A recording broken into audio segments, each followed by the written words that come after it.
All right. Hey, authors and fans of Athon.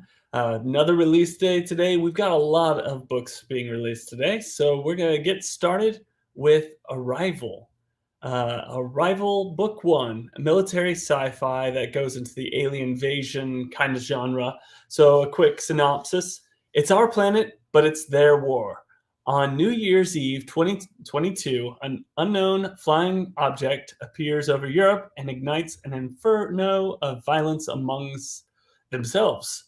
Debris from one of the spacecrafts falls on Athens during turning the city into a smoking crater.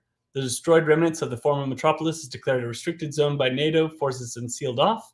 Amidst the few survivors struggling for food, medicine, and clean water, Nikos takes care of his girlfriend Maria, only to soon find out that to avert a creeping death, there's only one way out of the hells of Athens: the wreckage of the alien ship.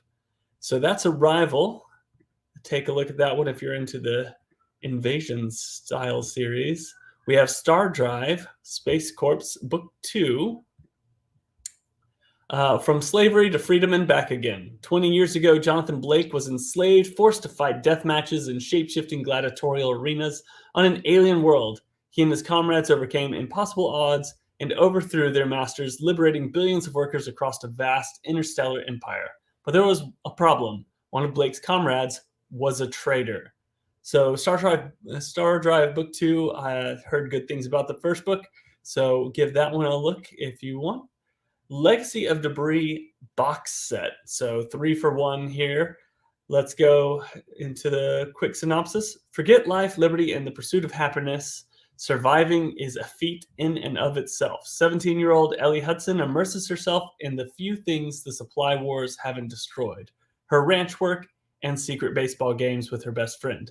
But her power-hungry stepmother is leading a group of domestic terrorists in an effort to start another civil war and frame Ellie as the instigator. Ellie's lost her father, her home, and her country, but nothing can rob her of her need to preserve the American dream, or what's left of it. So, post-apocalypse box set there for you.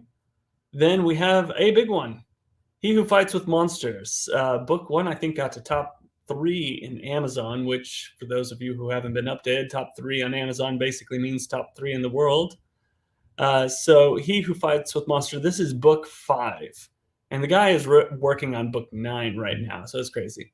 Jason has discovered that his home world is not what he thought. What's more, the rest of the planet is on the precipice of sharing his revelation. With magic on the rise and forces pulling him in multiple directions, Jason is faced with challenges greater than ever before. Even as his power reaches new and incredible heights, he is faced with the realization that going beyond his best is still not enough. All right. And then we have the amazingly talented John Graves here with us today to talk about his series. John, welcome. Thank you. All right. So we are on Starship Gilead series. This is book 2, Prodigal. Why don't you give our fans a little bit of a backstory as to the world of Starship Gilead? All right. So if you took a setting like Star Trek, where you have a Federation like organization that that runs everything, there's the government, and then you topple that and you have these giant starships that are left behind. What do? Do they move forward? Do they go back and reform the Federation? Where do they go on? So in my story, what they do is they break off into their own baronies, I would say, and these ships that are the size of cities basically become like your castles, and the captains are like kings, and they control these different baronies out on the edge of space. Meanwhile, other stuff is going on back at Earth, and so that's basically the background. You've got these captains that are essentially kings that are trying to negotiate with each other, work with each other, feud with each other, and have adventures. And Gilead is one of those ships. It's the biggest, the baddest, the oldest, and it gets into all kinds of trouble. Oh, very good. I like that. That premise is what is it? it's not anything like I've heard as far as sci-fi is concerned, but it definitely makes a lot of sense. It's like space is so huge and vast, and everyone gets so isolated that you would think that the powers and controls would have a heck of a time trying to maintain any type of centralized government embodying everything. So, Yeah, absolutely.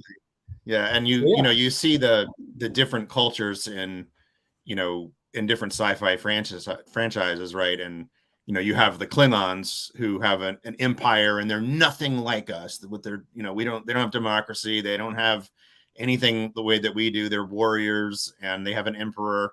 And I think it's optimistic to think that we would become a clean cut civilization of people that are perfect at everything. I think more likely we would be what we've always been, which is kind of grungy, kind of dirty, and mm.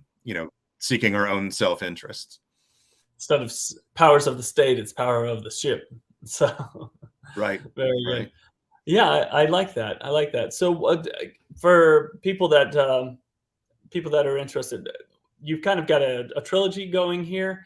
What are some of right. the phases we're getting into? A little bit of, without spoilers, of course, a little bit of what happens in book one and what's going on into book two.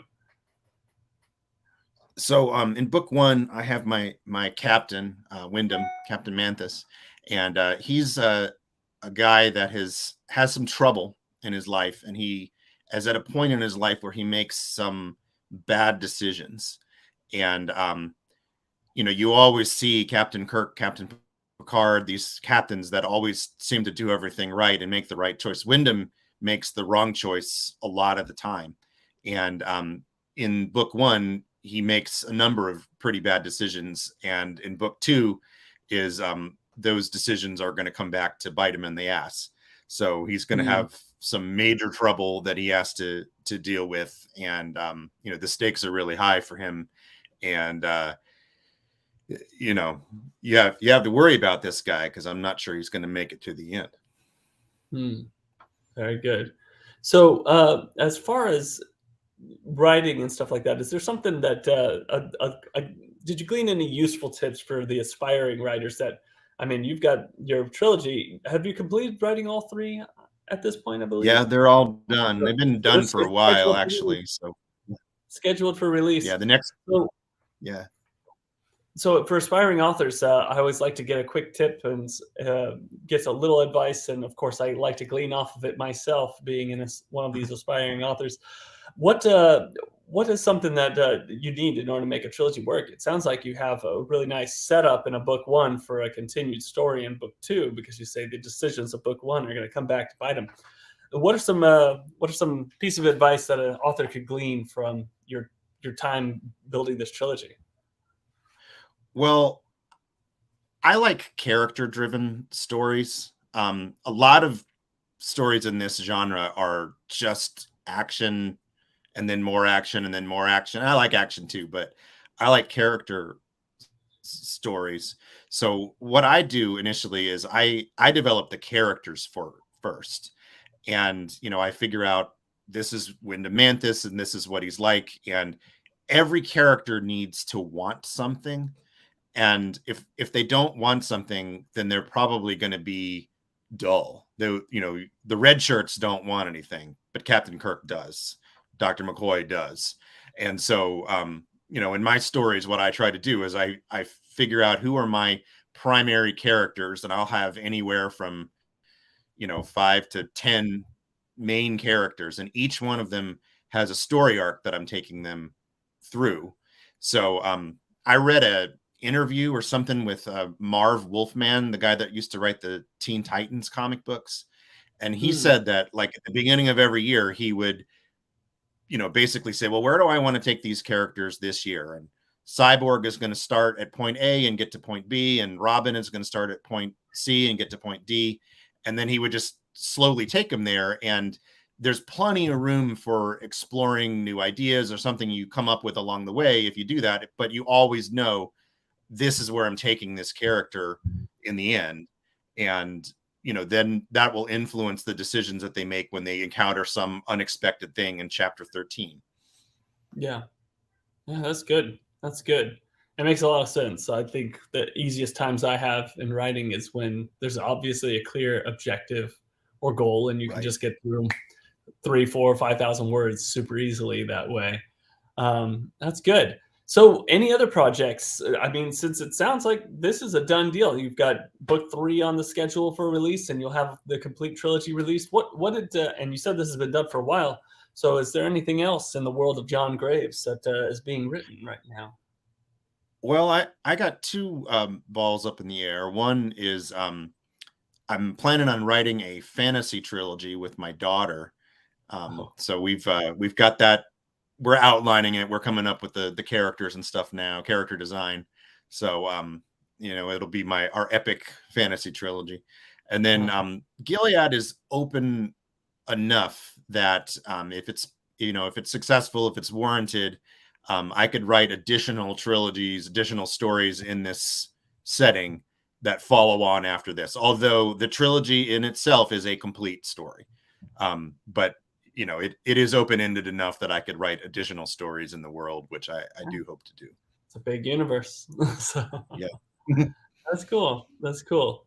Well, fantastic. That sounds like a fun project, writing a book with your daughter. So I can't wait. it would be a whole different story if I started writing books with my sons. That's 6 years old and 4 years old, and I'd be like, "Daddy, have the main character spank his booty." So, like, I do play Dungeons and Dragons with them, though. They have a blast. Of course, it looks more I like Pokemon Adventures, but they've started getting that level of you know processing to where they're actually coming up with exciting creative ways to solve the problems, and that's where it becomes fun. It's like, I did not expect you yeah, to do that, son. That's kind of interesting. It's like, gonna make a path of ice and walk over it on top of the ice. It's like, oh, great. So that's it was great. fun. It is fun. So, man, that does sound like a really cool, fun project. So make sure to let us know when that gets up in the air and gets a scheduled release date, because I will do that. that's cool. All right. Well, thank you so much for your time, and Thank you. everyone watching, aspiring authors, and just general Athon fans, sci-fi fans especially. Take a look at Starship Gilead. This is book 2, Prodigal. So you've got something to. If you haven't started yet, you can pick up book 1 and then hop right on to this one. So, because I'm sure by the time you're done with the 2, book 3 is scheduled for another couple months from now, I believe. It's For you. next month Next month. in All May. right. Fantastic. So, good luck catching up with that release schedule. Love having all 3 out so quickly. Some series I've been waiting on for 4 years. So, all right. They're Well, thank probably never going to finish. yeah, they are probably never. It's like the ones we don't talk about, the books that Right. shall be named. Uh, Yeah. Thank you so much, John Rothfuss, Graves. I'm looking at you. Oh yeah, gosh, I get my heart down every single time. Let's check real quick if there's any questions. Okay. Oh, people, Artie Cabrera, I know that guy. Mary Fox, fantastic author. I'm so excited for this new series. So, a couple fans showing their support. All right. Well, thank you, and hopefully we'll talk to you again soon. And good luck with your series. Thank you.